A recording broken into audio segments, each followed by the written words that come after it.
This is a Weld-in lock which has a mild steel case and galvanised insides. It comes in varying widths and installs in the following fashion.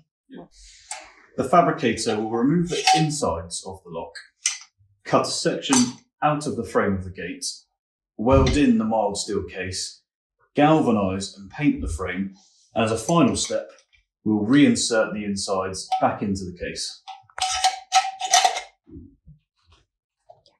This is a mortise lock, also known as an insert lock. The idea of this lock is it's concealed within the frame of the gate. This is great if you're using a solid infill on your gate and is normally key operated. When installed, it looks like this.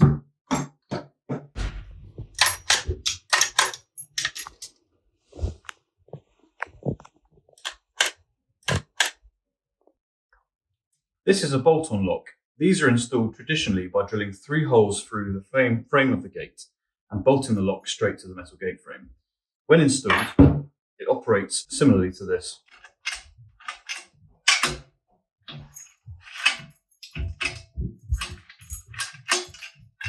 Bolt-on locks come in a varying format: combination, push pad or lever handle. Next we have surface fixed locks. Rather than mortising into the timber or bolting through the side of the gate, we rely on our fixings to go through the face of the gate.